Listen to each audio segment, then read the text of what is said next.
We're recording here on Wednesday morning, and as we're recording, Bruce, we're receiving the news just now that Virgil has passed away. The real life Mike Jones, who we saw as Soul Train Jones and Virgil, and later Vincent over in WCW.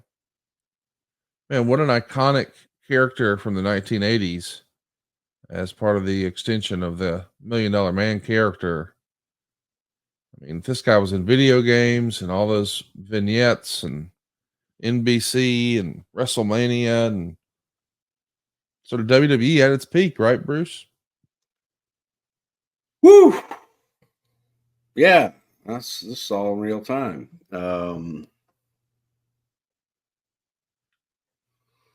It's a shame. It's just a shame. Sad. Mike Jones, man, Soul Train Jones is what he worked as before he came in as Virgil, the assistant to the Million Dollar Man Ted DiBiase. Phenomenal physique. He was a natural bodybuilder and prided himself on that. And in later years,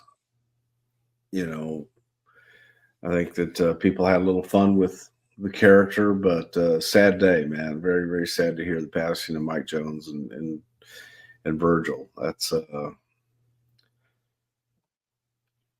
it's kind of stuff that hits you, when it hits you, because he was 2 years older than me, and don't know all the particulars yet, but I do know that Virgil had been sick for a while, and our condolences and our thoughts and prayers to the family of Mike Jones, and Godspeed. Well said, man. That's not the curveball we expected when we sat down to record today. Woo!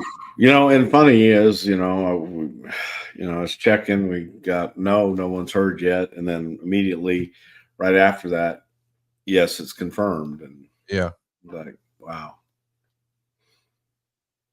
Every now and again, you see something online and you think, man, I hope that's a hoax. I hope they got that wrong. Yeah. I hope that's not true. And unfortunately, today it was true. And that era where he first came to prominence, nationally, that's the golden era for a lot of wrestling fans. I mean, everyone my age, that's what they think of. Sure, the Attitude Era maybe was bigger and a bigger part of mainstream or pop culture or what have you, but man, that's the era I grew up on, and he's a big part of that cast of characters. And it's just always sad when another one of your favorite parts of your childhood is no longer a real thing anymore. Yeah, and it's especially difficult when one of your contemporaries, you lose, and especially a guy that, man, like back in the day, who took care of himself, that really took care of himself and was all about saving the money, which was sad because I think in later years he didn't have all that much, and that's just a shame. So sorry to hear about Virgil leaving us today. Amen. Let's try to talk about some territory stuff. Let's talk about Vern Gagne. You want to talk about a big time territory? Once upon a time, it felt like there were none bigger than Minneapolis. I mean, this guy was a real trailblazer in a lot of ways. You got guys coming through the camp. I mean, think about how many famous wrestlers are from Minnesota, number one. But then you got, guys like Ric Flair and Ricky Steamboat coming through. And then when Hulkamania first becomes a thing, that's all with Vern. What did you think of Vern's booking and his style of presentation in the Minnesota territory? So as a kid, all right, you get used to, you get into a habit. And wrestling was on in Houston. It was on Friday night and Sunday morning.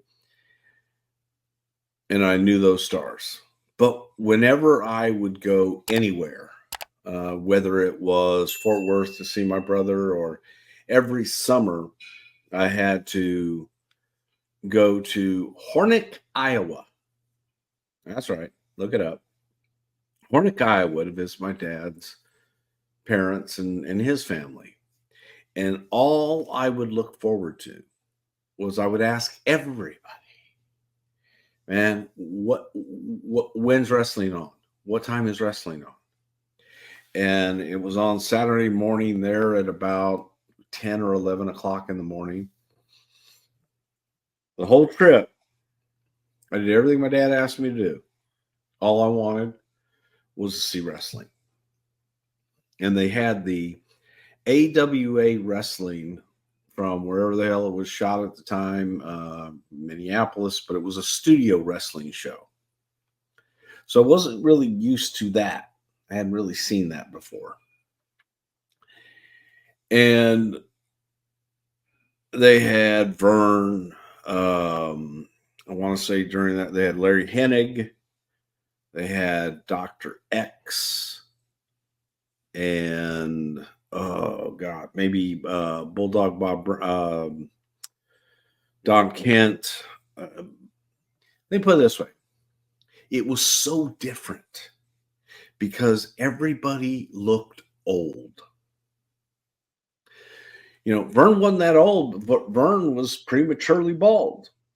Okay. So he made him look older than he was.